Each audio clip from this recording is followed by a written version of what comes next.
Y como cada miércoles, hoy es miércoles de inmigración, nos acompaña nuestro abogado Guillermo Nolivos, especialista en el tema y bueno, ya está listo para responder a todas sus interrogantes en materia migratoria. Doctor, buenos días, gracias por acompañarnos el día de hoy, bienvenido.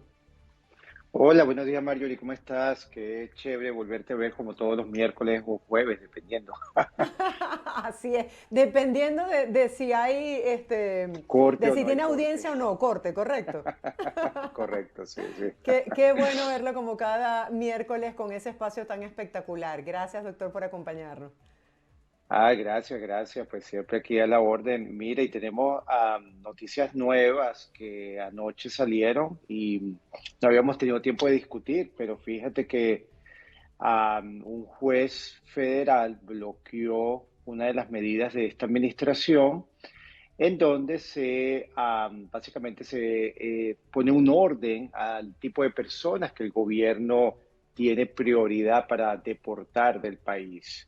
Esto quiere decir que estas prioridades que el gobierno había puesto en un memorándum, este juez federal, creo que es en Ohio, determinó que, bueno, que el gobierno no tiene esa facultad y que básicamente hay que deportar a todas las personas que se encuentren, que sean encontradas deportables por un juez y sin importar si tienen o no tienen este récord criminal, lo cual es bastante shocking porque las administraciones siempre han tenido un poder discrecional en determinar cómo van a usar sus recursos, porque acuérdense que todo esto cuesta dinero y entonces la administración determina, bueno, mira, para nosotros es más importante sacar del país a las personas que tienen récord criminal, a las personas que son una amenaza social, ¿verdad? Un peligro para la sociedad,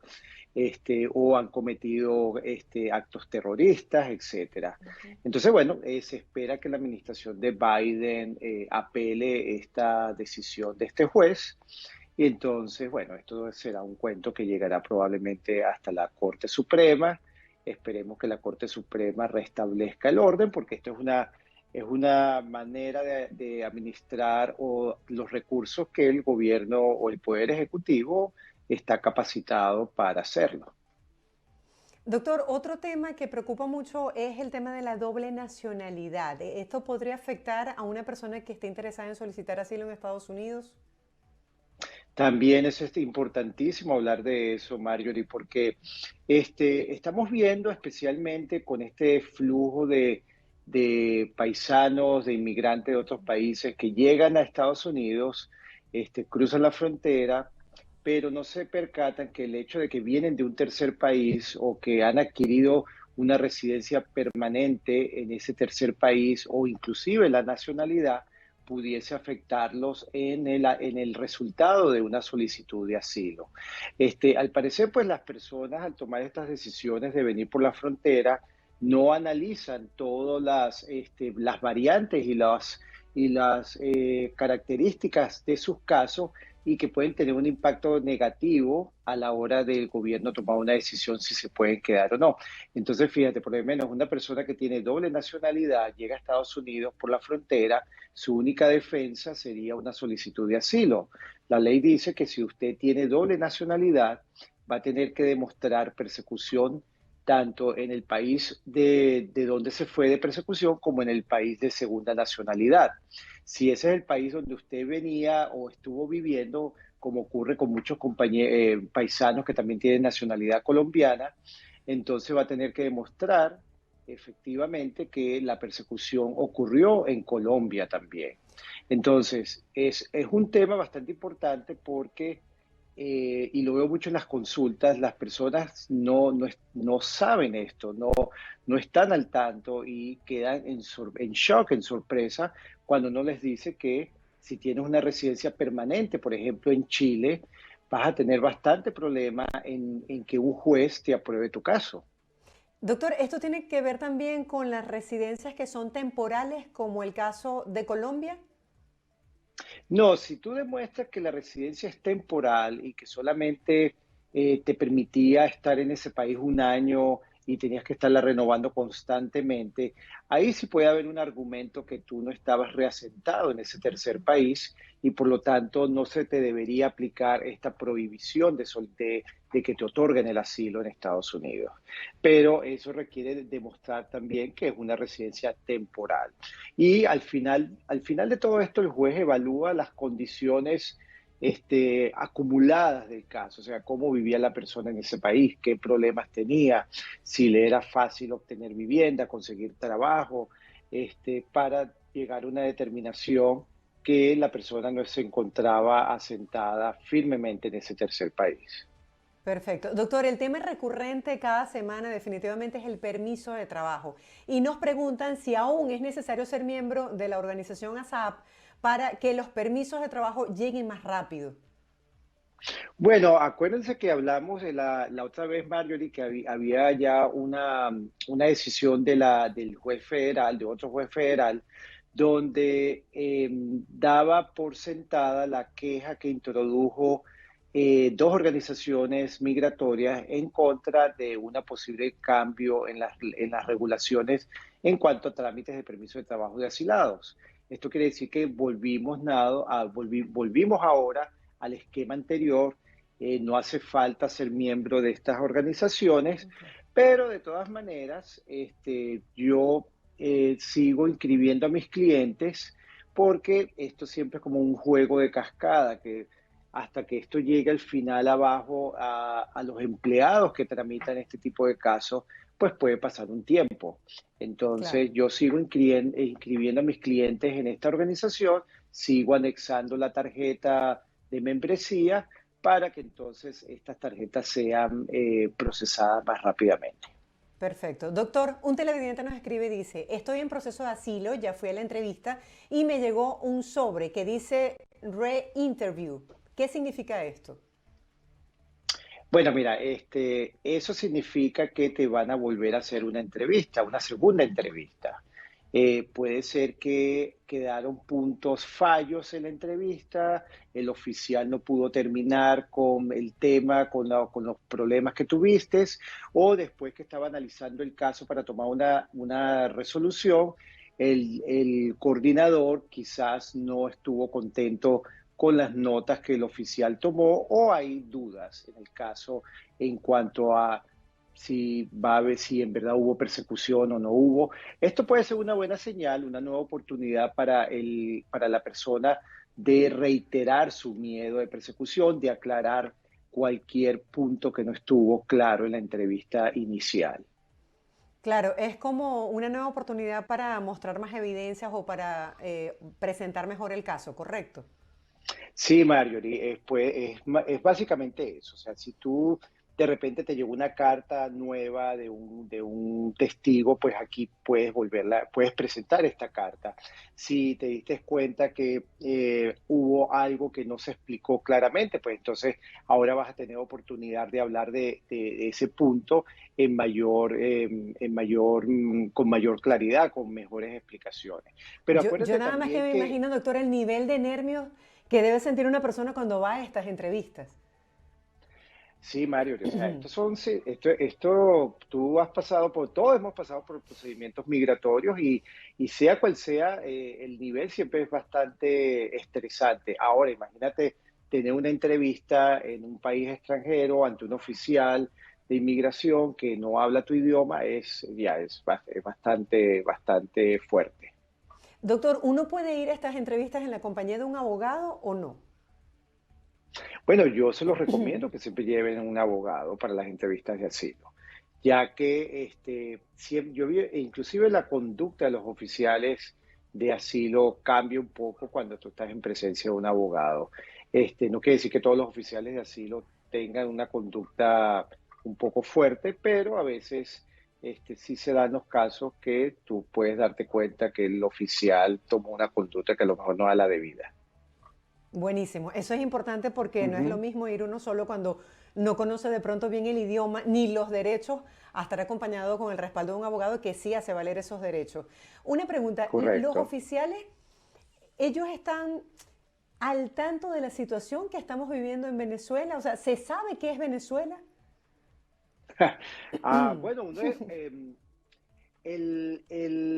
lo que nosotros los abogados de migración conocemos es que estos oficiales reciben entrenamiento, claro que sí, ¿verdad? Entrenamiento en cuanto a cómo llevar a cabo entrevistas, entender la problemática del país, de la persona, por qué está solicitando asilo. Eh, sí, ellos saben qué es lo que está ocurriendo en Venezuela. Habrán algunos que de repente pretenderán que no entienden, ¿verdad? Como para ver si en verdad la persona está Sí. diciendo no lo que es. Pero no, ellos inclusive hasta muchos hablan español y saben lo que tú estás hablando en español. Sí, muchas personas me comentan que repreguntan lo mismo de manera diferente como para ver si la gente se sabe la historia o en algún momento tiene una caída, ¿no? Quisiera saber también, doctor, si hay preguntas frecuentes, si hay como un protocolo. Sabemos que cada caso es muy particular, pero si hay algún protocolo de preguntas para casos de asilo. Mira, Mario, sí lo hay, ¿ok? Si hay preguntas básicas, ¿ok? Si hay preguntas que todo aplicante tiene que saber, que la primera es, ¿por qué estás solicitando asilo? Esa es la pregunta número uno. Y esa es como la pregunta que rompe el hielo en la entrevista, la que da oportunidad para que el cliente le diga en pocas palabras por qué estoy sentado frente a usted. ¿Ok? Entonces, ahí es donde el cliente expresa, yo estoy acá, estoy solicitando asilo porque tuve problemas con él, con quién, con fulano, con mengano. Y otras preguntas que son básicas, típicas, es ¿qué le ocurrió? Entonces, ¿quién lo atacó? ¿Qué le dijeron? ¿Qué le hicieron? ¿Fue a la policía? Otra pregunta que es básica es, ¿usted puede vivir en otra parte en su país sin que lo ataquen? ¿Por qué tiene miedo de regresar a su país ahora? Esas son las típicas preguntas claves de un caso de asilo y de ahí, de esas preguntas, van a empezar a desglosarse o a salir otras preguntas, pero ya más específicas del caso. Pero Doctor, la esos manera son... correcta, Ujú. disculpe, de responder, ¿cuál sería? Porque nosotros los venezolanos queremos echar todo el cuento y aquí de pronto, entre más hable, eh, no quieren saber de Ujú. pronto todos los detalles. ¿Cuál sería la manera correcta de responder? Mira, no hay, o sea, hay unas maneras, la manera correcta es ir al punto de lo que te están Ok. preguntando, ¿ok? Hay personas, nosotros tenemos la tendencia de extendernos y dar una introducción, pero es que yo quiero que le entienda. En esta entrevista, acuérdate que el tiempo está medido y ellos quieren es saber qué fue lo que ocurrió, o sea, por qué te tuviste que ir, quién te atacó, qué te hicieron, cuál es tu opinión política, por qué estás en contra del gobierno de Maduro, por qué estás en contra de la revolución bolivariana, por qué te uniste a este partido, a aquel partido. Entonces tú vas a hablar puntualmente. Ellos no les gusta cuando, bueno, es que cuando yo estaba chiquito, entonces yo veía por la ventana y pasaba. No, no, tiene que ser.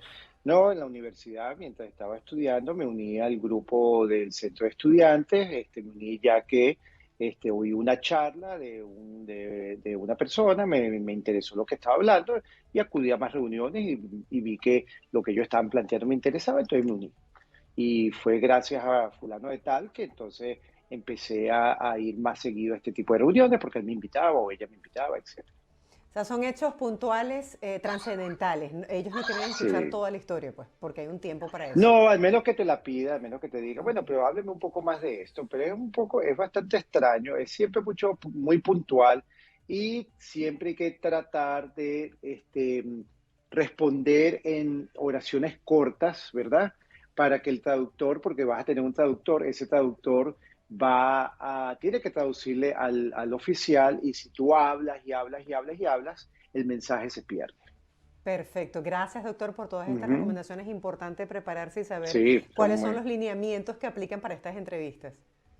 no, es que es muy importante porque a veces mucha información se pierde y tú crees que estás dando toda la información y estás hablando y a veces el oficial no recibe toda esa información porque el traductor no tiene tiempo de traducir todo eso.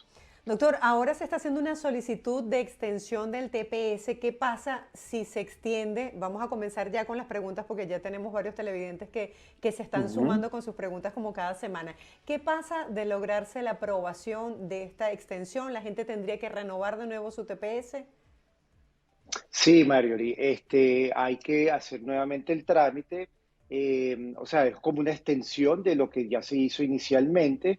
El gobierno tiene hasta el 9 de julio para decirnos si va a extender el TPS o no. Ya sabemos, ¿verdad?, que el enviado de Juan Guaidó hizo la solicitud formal. Vamos a ver cómo el gobierno la toma. Me imagino que es algo que harían porque, bueno, como está el orden del mundo en este momento, creo que es mejor seguir como estamos con esto del Doctor, TPS. así es, nos escribe un televidente y nos dice que quiere poder entrar al país con visa de inversionista, es venezolano, pero también tiene el pasaporte europeo porque es español. ¿Con qué le conviene más entrar al país? ¿Cuál le brinda mayores beneficios? Bueno, mira, bastante, eso es una buena pregunta, ya que con visa de turista en tu pasaporte venezolano, solamente vas a poder venir como turista y luego, si vas a abrir un emprendimiento, va a ser más difícil, ya que los montos de inversiones para los venezolanos es casi de $1 millón. En cambio, si aplicas o solicitas la visa de inversionista y entras a Estados Unidos con esa visa, entonces ya tú vienes a operar tu emprendimiento aquí en Estados Unidos. Claro, esta visa no es que te la dan en el consulado simplemente con decir, mira, quiero una visa de inversionista. No, vas a tener que preparar lo que llamamos nosotros un paquete de visa de inversionista, que es la visa E2, en donde vas a tener que explicarle al consulado exactamente de qué dinero, cuánta cantidad de dinero tienes y en qué lo vas a invertir y cómo vas a ir tú desarrollando tu emprendimiento en un número de años. Eso se llama un plan de negocio. Claro, esta visa, doctor, se puede renovar, pero no lleva la ciudadanía, ¿correcto? Estás en lo cierto, eso es correcto. Es una visa que se puede renovar, no tiene límites, ¿ok? Siempre y cuando pues tu emprendimiento siga existiendo, ¿ok? Y siga produciendo cantidades de ganancias, no solamente para mantener a la familia, sino para mantener también al negocio, a los empleados. Pero sí, sí Correcto. se puede renovar, pero no lleva la residencia. Buenísimo. O sea, eso como para tener en cuenta en el momento de que ya está aquí establecido con esa visa, hay que buscar como un Ujú. plan B, ¿verdad? Si la gente quiere tener un estatus legal definitivo. Correcto, tienes que buscar un plan B, que quizás si es una pareja, entonces mientras el esposo o la esposa trabaja en el emprendimiento, el otro o la otra está buscando su oportunidad de empleo y quizás este empleador pueda darle una residencia por vía de patrocinio laboral. Perfecto. Doctor, nos pregunta un televidente, ¿qué pasa si ya tengo doble nacionalidad? Pedí asilo y tengo años esperando la respuesta. Ya mis hijos tienen tiempo estudiando aquí en Estados Unidos, yo tengo mi trabajo. ¿Será que me pueden deportar?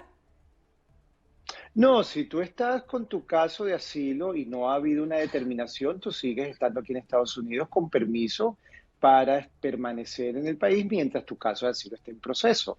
Eso no significa, el hecho de la doble nacionalidad no significa que automáticamente te van a deportar. Significa que al momento de tomar una determinación en tu caso, la segunda nacionalidad va a ser un factor importante y si tú no has probado que sufriste persecución en ese segundo país, el gobierno eventualmente puede determinar que tú puedes vivir en ese país y puede decir, bueno, entonces váyase para allá con una orden de deportación, por supuesto.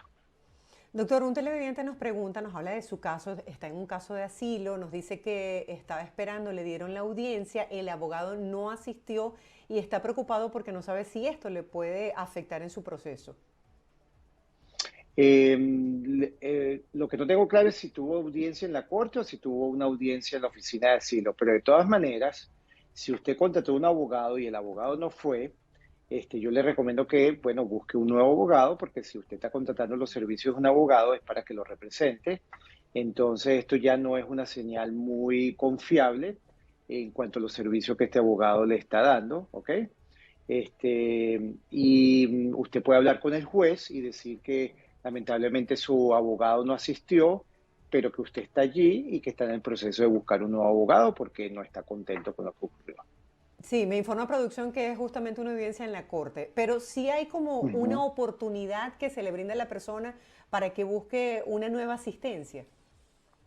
Sí, es importante que manifieste esto con el juez, ¿ok? Los jueces tienden a ser bastante receptivos con esto de representación legal. Ellos Perfecto. saben la importancia que la persona tenga un abogado a su lado y ellos no ven con muy buenos ojos el hecho que el abogado no se presentó a una audiencia, pero el compareciente sí.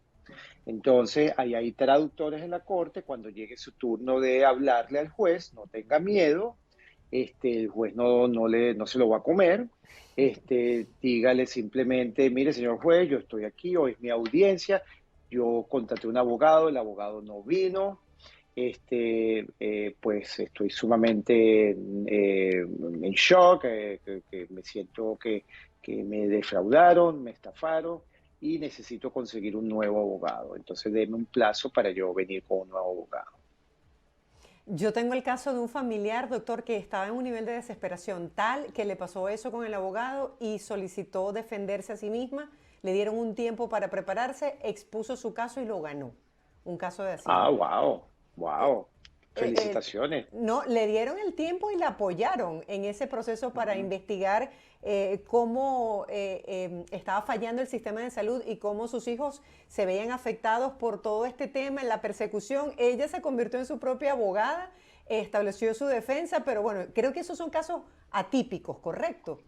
Bueno, no, mira, Mario, y voy a tomar la oportunidad, ¿verdad?, para hablar de eso, porque esto requiere, un caso de asilo requiere que el cliente esté envuelto en el caso, ¿ok? Porque el cliente es el protagonista de esta historia que uno le está contando al juez. Si el cliente no está involucrado en el caso, si el cliente ve el caso como algo lejano a él, simplemente como un proceso burocrático, eso no va a funcionar. El juez quiere ver que la persona sintió el dolor, sufrió lo que está diciendo que le ocurrió. Y por eso es que a lo mejor este caso que tú hablas de la persona que se defendió por sí misma, eso fue lo que transmitió, eso fue lo que la persona le dio ver a la corte. Mire, sí, a mí me pasó, no importa si no tengo abogado, pero yo tengo el conocimiento suficiente de lo que me ocurrió para contar mi historia. Claro, es algo atípico, ¿verdad? Yo solamente lo he visto muy pocas veces en la corte y lo he visto con extranjeros que tienen pues el entrenamiento legal, abogados de otros países, que he visto que ellos mismos han presentado su caso, pero no es algo normal, no es algo muy típico. Gracias, doctor, por compartir esa experiencia, de verdad muy humana. Doctor, Ujú. ¿qué debo llevar para sustentar mi petición de asilo? Otra televidente nos dice, quiero pedir asilo, pero tengo una hija menor de edad. ¿Cómo debo iniciar su trámite? Ok, bueno, ¿qué debo llevar qué documentación para apoyar mi Ujú. caso de asilo? Bueno, todas las evidencias que demuestren la persecución que tú sufriste en el país de origen, en el país de persecución. Entonces, no solamente la nacionalidad y los vínculos que tengas con tus familiares que estén incluidos en la planilla, partidas de nacimiento, acta de matrimonio, pero además, relatos o testimonios jurados, declaraciones juradas de testigos que evidenciaron los problemas que tú sufriste, ¿ok? Esas cartas sirven para corroborar los incidentes de violencia que tú estás indicando en tu narrativa. Vas a preparar una narrativa, obviamente, una narrativa donde explique qué fue lo que te ocurrió y siempre enfocada al punto de vista de la razón por la cual estás solicitando asilo. Si es problemas por opinión política, entonces la narrativa se tiene que centrar en tu opinión política. Si es problemas de nacionalidad, porque vivías en un país donde tu nacionalidad no era bien vista, entonces los problemas que sufriste por esto y así sucesivamente. Es bueno incluir también, Marjorie, información del país, información de la condición, de las condiciones, las violaciones de derechos humanos en el área que tú estás alegando persecución.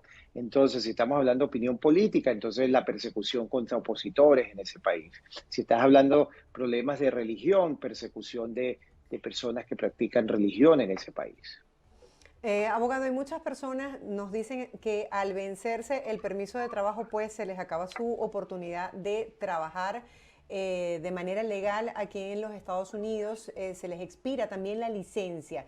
Esta semana algunas personas han hablado del permiso internacional de conducir. ¿Esto también aplica en estos casos cuando se vence el permiso de trabajo?